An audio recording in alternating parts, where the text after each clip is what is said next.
नमस्कार दोस्तों, क्राइम तक में आप सबका स्वागत है। मैं हूं सुप्रतिम बैनर्जी। आज क्राइम इन्वेस्टिगेशन की स्टोरी की शुरुआत करने से पहले आप लोगों से दो सवाल पूछना चाहता हूं। क्या आप इस बात पर यकीन करते हैं कि तंत्र मंत्र के जरिए कोई इंसान रुपए पैसों की बारिश करा सकता है, धन वर्षा करा सकता है? आप इस बात पर यकीन करें न करें, इस दुनिया में ऐसे बेशुमार लोग हैं जो इस तरह की बातों पर यकीन करते हैं। आज जो कहानी है वो इसी रहस्य से जुड़ी हुई है और इस कहानी का जो अंत है वो बहुत ही शॉकिंग है। इसके अलावा दूसरा सवाल ये कि क्या कोई लड़की यानी कोई इंसान जीते जी नागिन बन सकती है? आप सोचेंगे कि आज हो क्या गया है, ऐसे अजीबोगरीब सवाल मैं पूछ रहा हूँ, लेकिन ये सवाल वाकई इसलिए ज़रूरी हैं क्योंकि ऐसे सवाल आज भी आपके और हमारे बीच मौजूद हैं और इन सवालों के इर्द गिर्द जुर्म का काला जाल बुना जाता है। तो आइए शुरुआत करते हैं इसी दूसरे सवाल से कि क्या कोई लड़की नागिन बन सकती है। फिल्मों में, सीरियल्स में तो आपने बहुत देखा होगा, लेकिन हकीकत की ज़िंदगी में ऐसा होना और ऐसा होते हुए देखना अपने आप में बहुत अजीब सी बात है। आइए शुरुआत करते हैं। उत्तर प्रदेश में एक ज़िला है औरैया और इसी औरैया ज़िले में एक पुलिस स्टेशन पड़ता है जिसका नाम है फफूंद। फफूंद आमतौर पर फंगस को कहते हैं। उस लिहाज से देखा जाए तो एक बहुत ही अजीब सा नाम है इस जगह का, लेकिन चलिए, जगह के नाम तो कुछ भी होते हैं। इसी फफूंद पुलिस स्टेशन की हद में एक गांव पड़ता है सिंगनपुर, और इस सिंगनपुर गांव में एक परिवार रहता है, राकेश वाल्मीकि का परिवार। घर में हस्बैंड वाइफ यानी राकेश और उसकी पत्नी है और साथ में है 5 बेटियां और 2 बेटे। 5 बेटियों में से भी 4 बेटियों की शादी हो चुकी है। घर में इन दिनों 3 बच्चे हैं, यानी एक छोटी बेटी और उसके बाद 2 बेटे। किसान परिवार है, मेहनत मजदूरी करते हैं, खाते कमाते हैं, ज़िंदगी अच्छी चल रही है। और इसी बीच पिछले रविवार की ये बात है, मैं अगर तारीख देखूं अपने मोबाइल में, 1 सेकंड का वक्त दीजिए। पिछले रविवार यानी जी 8 फरवरी की ये बात है। पिछले रविवार को होता ये है कि इस घर की जो छोटी बेटी है रीना, वो रात को 3 बजे अचानक अपने बिस्तर से गायब हो जाती है। रात को 2-2:30 बजे तक घर वालों ने उसे सोते हुए देखा। कई बार लोग मिडनाइट को उठते हैं, रात को उठते हैं, अपने बच्चों को देखते हैं, सो जाते हैं। तो रात को 2-2:30 बजे तक लोगों ने देखा, लेकिन 3 बजे के बाद जो है उसे किसी ने नहीं देखा। वो अपने बिस्तर से, अपने घर से गायब हो जाती है। रीना की उम्र तकरीबन 20 साल के आसपास है और वो 8वीं तक पढ़ी है। और वो जिस तरह से गायब होती है वो अपने आप में बहुत ही शॉकिंग है, बहुत ही अजीब है, क्योंकि वो जहाँ से गायब होती है अपने जिस बिस्तर से, उस बिस्तर पर 5 फीट लंबा एक सांप की केंचुली पड़ी हुई है। सांप का केंचुल, जिसे आप जानते हैं, सांप बीच बीच में उस केंचुल को छोड़ता है और खेतों में, जंगलों में सांप के केंचुल आपको पड़े हुए दिखेंगे। तो वहाँ सांप का एक केंचुल तकरीबन 5 फीट लंबा बिस्तर पर पड़ा हुआ नज़र आता है। इसके अलावा उस लड़की ने अपने हाथ में जो रिंग पहन रखी थी, वो रिंग भी उसी बिस्तर पर पड़ी थी और साथ में उसकी चूड़ी और लड़की के गले में जो धागा बंधा हुआ था, घर वालों ने कोई मन्नत या पूजा पाठ के बाद वो धागा बांधा होगा, वो धागा भी वहीं पर पड़ा हुआ था। अब अपने आप में एक अजीब बात थी कि एक लड़की अपने बिस्तर से अपने घर से गायब हो गई और जाते जाते उसकी सारी जो बिलोंगिंग्स थी वो बिस्तर पर ही छूट गई और साथ में छूट गया एक केंचुल। तो इसके पीछे क्या रहस्य है, क्या कहानी है? जब सुबह घर वाले उठते हैं और अपनी बेटी रीना को जगाने के लिए जाते हैं तो वो देखते हैं कि बिस्तर का मंजर कुछ ऐसा ही है। इसके बाद वो घबरा जाते हैं और शोर मचाने लगते हैं। गांव में आसपास के लोग इकट्ठा होते हैं और इकट्ठा होने के बाद जैसे ही लोग पूछते हैं कि भाई क्या हुआ, तो वो ये बताते हैं कि हमारी बेटी रीना वो जो है नागिन बन गई है और कहीं छुप गई है, या हो सकता है घर से भाग गई हो। लोग पूछते हैं क्या पागलों जैसी बातें कर रही हो, क्या मामला है, ऐसा क्यों कह रहे हो, बताओ। तो वो घर के अंदर लेकर जाते हैं और बिस्तर दिखाते हैं। बिस्तर में वाकई रीना की अंगूठी, चूड़ी, गले का धागा, ये सारी चीज़ें तो पड़ी ही थी, साथ ही तकरीबन 5 फीट लंबा वो केंचुली भी पड़ी हुई थी। ये देखकर गांव के लोग भी हैरत में पड़ जाते हैं। घर वाले जिस कन्विक्शन से ये बात कह रहे थे, गांव वालों को संशय तो हो रहा था, लेकिन उनको भी लगने लगता है कि कहीं ऐसा ना हो कि कुछ हो ही गया हो, क्योंकि लोगों पर फिल्मों का, सीरियल्स का, सुनी सुनाई बातों का, कहानियों का भी बहुत असर होता है, आपको पता है। लेकिन कुछ पढ़े लिखे और समझदार लोग इसे लेकर लोकल पुलिस को फ़ोन करते हैं और औरैया के फफूंद थाने की पुलिस मौके पर पहुंचती है और पुलिस भी शुरू में जब उस बिस्तर को देखती है, उसे सीन ऑफ क्राइम ही कहेंगे, तो पुलिस भी शॉक्ड रह जाती है कि वाकई बिस्तर पर एक सांप की केंचुली पड़ी हुई है और बाकी चीज़ें भी हैं। तो पुलिस अब इस मामले की तफ्तीश करने का फैसला करती है। लोग भले इस तरह की कहानियों पर यकीन कर ले थोड़ी देर के लिए, लेकिन पुलिस को उसकी वर्दी और जो उसकी फ़र्ज़ अदायगी है वो इस बात पर यकीन करने की इजाज़त नहीं देती है। लिहाजा पुलिस वाले इस मामले की जांच शुरू करते हैं और पता करते हैं कि ये जो लड़की है रीना, उसका वेयर अबाउट्स क्या है और इन दिनों उसके जीवन में क्या चल रहा था। तो जब पूछताछ होती है, घर वालों से, आस पड़ोस के लोगों से पूछताछ होती है, तो ये पता चलता है कि रीना की शादी की तैयारी हो रही थी और घर वालों ने उसके लिए किसी दूसरे गांव में, किसी दूसरी जगह पर एक लड़का भी देखा हुआ था जिससे बातचीत तकरीबन फाइनल होने वाली थी। लेकिन कहानी में ट्विस्ट ये है कि रीना अपने ही गांव के रहने वाले एक लड़के के साथ प्यार करती थी। घर वालों को भी शायद इस बात की खबर थी और चूंकि वो इस रिश्ते से राज़ी नहीं थे, आमतौर पर गांव देहात में इस तरह के रिश्तों को, शहरों में भी, लेकिन गाँव में बहुत ज़्यादा सख्ती होती है, इतनी जल्दी इजाज़त नहीं मिलती, तो घर वाले राज़ी नहीं थे। वो अपनी बेटी की शादी कहीं और कर रहे थे और जिस तरह से अब ये लड़की गायब हुई थी, उसके बाद पुलिस को तो ये लगने लगा कि लड़की भाग गई और भागने के बाद उसने लोगों को कन्फ्यूज़ करने के लिए और ख़ासकर अपने घर वालों को धोखा देने के लिए सांप की केचुली वगैरह अपने बिस्तर पर छोड़ दिया। इसके बाद पुलिस ने रीना के बारे में और ज़्यादा जानकारी जुटाई। पुलिस को ये बात तकरीबन साफ़ हो गई कि रीना भागी है, यानी ये मामला एलोपमेंट का है और भागने के साथ साथ उसने पुलिस को और लोगों को उलझाने के लिए ये सारा हथकंडा रचा है। पुलिस ने अब रीना के बारे में जब और जानकारी जुटाई तो कुछ ऐसे लोग भी गांव के मिले जिन्होंने बताया कि वो पिछले 2 दिनों से रीना को ये देख रहे थे, ऑब्ज़र्व कर रहे थे कि वो खेतों में, पगडंडियों में, सुनसान जगहों पर अकेली घूम रही है, टहल रही है। पिछले 2 दिनों से लोगों ने रीना को कई बार ऐसा करते हुए देखा। अब जब घर में वो केंचुली मिली तो लोगों को ये समझ में आ गया कि रीना जो है किसी सांप के केंचुली की तलाश में थी जिसे वो बिस्तर पर छोड़कर कहानी को एक रहस्यमयी मोड़ देकर भागना चाहती थी। तो फिलहाल पुलिस ने इस केस को अपने तौर पर तो क्रैक कर लिया है, उन किरदारों की पहचान कर ली है जिस लड़के से रीना का अफेयर था या जिस लड़के से रीना की शादी तय थी। बस रीना गायब है और पुलिस का कहना है कि जल्द ही वो इस लड़की को भी बरामद कर लेगी। तो ये अपने आप में एक अजीब सी बात है कि जीते जी एक लड़की सांप बन जाती है और ये कहानी कोई और नहीं बल्कि खुद लड़की के घर वाले सुनाते हैं कि हमारी बेटी नागिन बन गई। हमारे इर्द गिर्द कितना सब कुछ होता है, हैरानी भरी घटनाएं होती हैं, ये इस कहानी को सुनकर पता चलता है। इस घटनाक्रम पर आपकी राय क्या है, प्लीज़ हमें कमेंट करके ज़रूर बताइएगा। और अब आइए उस पहले सवाल का जवाब देते हैं। वो पहला सवाल धन वर्षा से जुड़ा हुआ है। धन वर्षा यानी नोटों की, रुपए पैसों की बारिश।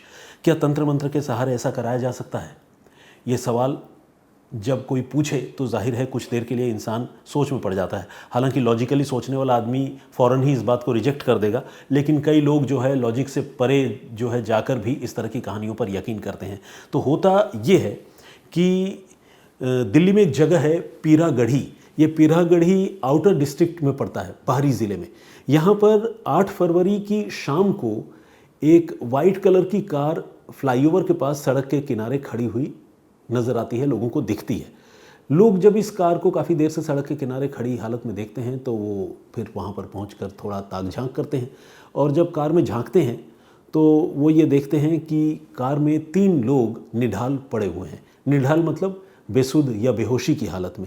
इनमें एक आदमी बुज़ुर्ग सा वो ड्राइविंग सीट पर है और पीछे की सीट पर एक पुरुष और महिला है जिनकी उम्र 40 से 45 साल के दरमियान है।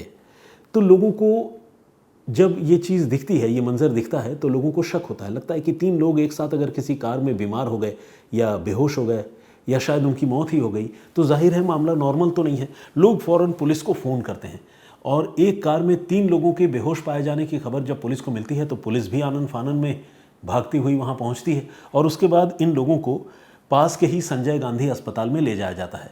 संजय गांधी अस्पताल में डॉक्टर इनको ब्रॉट डेड करार देते हैं, यानी ये बताते हैं कि तीनों की मौत हो चुकी है। यह अपने आप में एक बहुत बड़ी वारदात है क्योंकि राजधानी दिल्ली जैसी जगह पर बंद कार के अंदर एक साथ 3 लोगों की रहस्यमयी हालत में मौत हो जाए तो आप समझ सकते हैं कि मामला कितना संगीन हो जाता है। आउटर दिल्ली की पुलिस इस पूरे मामले की जाँच में लगती है और सबसे पहले मरने वालों की पहचान पता करने की कोशिश की जाती है। जल्द ही वो पहचान साफ होती है। ड्राइविंग सीट पर जो बुज़ुर्ग शख्स बैठा हुआ था उसका नाम था रणधीर और उनकी उम्र थी 76 साल। इसके अलावा पीछे की सीट पर 47 साल का शिव नरेश था और उसके साथ 40 साल की लक्ष्मी नाम की एक महिला थी और इन तीनों की अब मौत हो चुकी थी। इन तीनों की पहचान जब पता की गई तो ये बापरौला, नगली डेरी और जहांगीरपुरी इलाके के रहने वाले निकले, यानी ये बाहरी दिल्ली के ही आसपास के इलाके के रहने वाले लोग थे। और इनमें आपस में जो बातचीत थी, परिवार वालों से जो बातचीत हुई, उससे पता चला कि ये तीनों लोग प्रॉपर्टी का काम करते थे और इस वजह से एक दूसरे से कनेक्टेड रहते थे, एक दूसरे से बातचीत होती थी और तीनों कभी कभार किसी प्रॉपर्टी के डीलिंग के सिलसिले में आउटर दिल्ली से यानी पीरागढ़ी से कहीं अलग अलग जगहों पर आया जाया करते थे।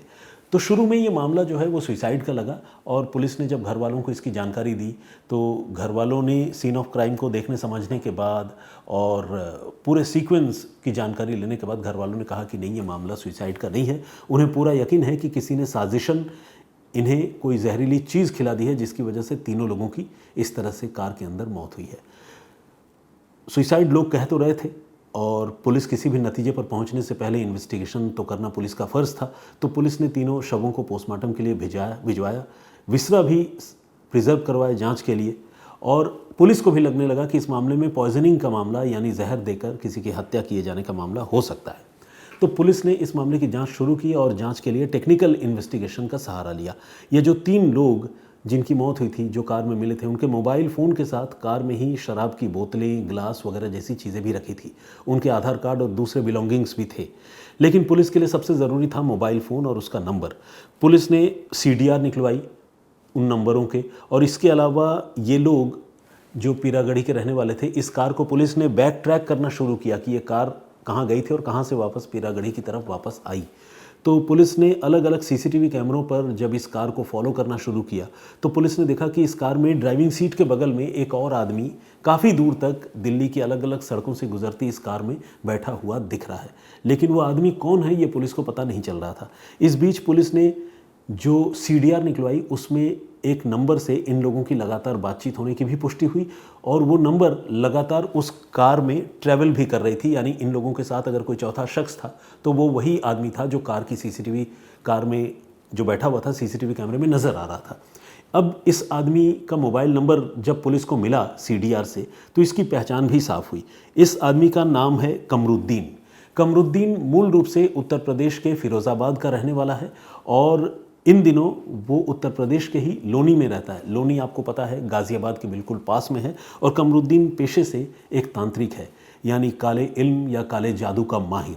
काला जादू, काला इल्म, इस तरह की चीज़ों पर बहुत सारे लोग यकीन नहीं करते, बहुत सारे लोग करते भी हैं, लेकिन तंत्र मंत्र पर ये दावा करता था, काले जादू पर ये दावा करता था और बहुत सारे लोगों को अपने काले इल्म के ज़रिए ही वो बीमारियों से और अलग अलग मुसीबतों से बाहर निकालने का दावा किया करता था। बहुत सारे लोग उसके पास आया भी करते थे और वो लोगों के इलाज के नाम पर पैसे भी वसूला करता था। ये धंधा तो फिर भी ठीक है, हालांकि कानून सम्मत नहीं है, अंधश्रद्धा यानी अंधविश्वास को बढ़ावा देने वाली बात है, लेकिन यहाँ तक तो फिर भी चलता है जब तक आप लोगों को मान लीजिए ठग भी रहे हैं तो मतलब जस्टिफाई नहीं है, लेकिन कानून की नज़र से कई बार ये चीज़ें दबी रहती हैं।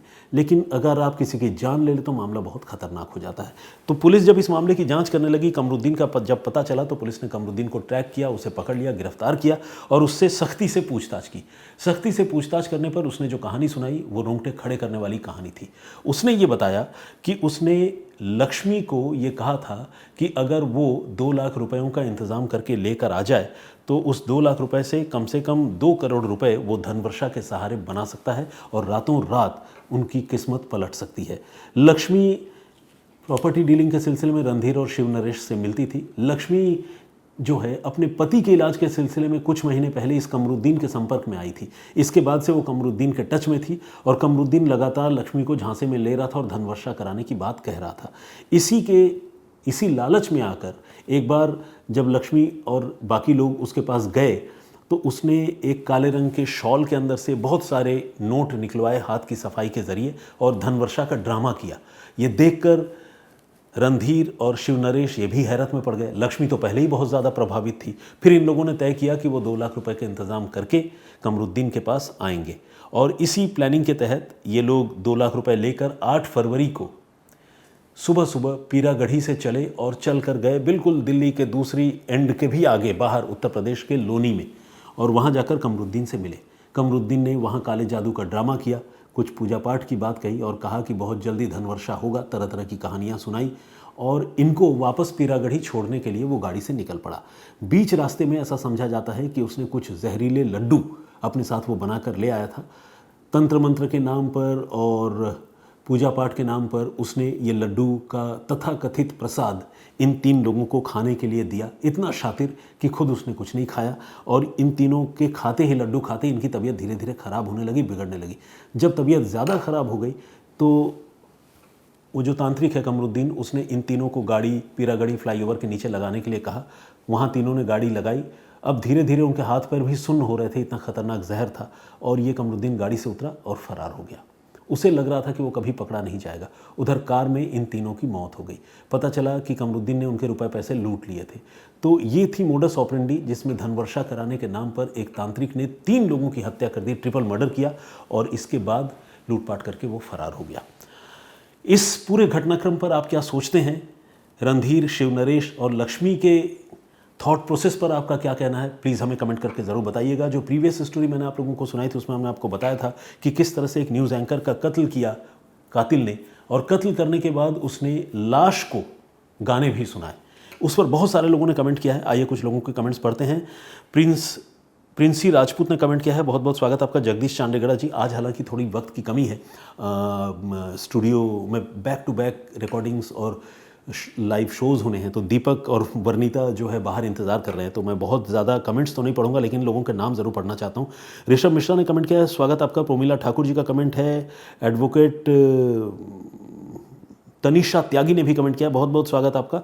इसके अलावा शुभम पांड्या जी का कमेंट है और वकील इस्लामिक शॉर्ट्स के नाम से एक आईडी है। नीरज चौधरी जी हैं। एलो मेलो के नाम से एक आईडी है। लक्ष्मीकांत अवस्थी का कमेंट है। दीपू यादव और विजेंद्र सिंह जी भी हैं। बहुत सारे और भी लोग हैं, लेकिन जैसा कि मैंने आपको बताया कि आज थोड़ी जल्दीबाजी में हूँ, तो माफ़ कीजिएगा कि आपके सवाल नहीं ले पा रहा हूँ और जवाब भी नहीं दे रहा हूँ। फिलहाल इतना ही, मुझे इजाज़त दीजिए। अपना बहुत ख्याल रखिए, सुरक्षित रहिए और इन दोनों कहानियों पर अपनी राय देना, कमेंट करना बिल्कुल ना भूलिएगा। जय हिंद, जय भारत।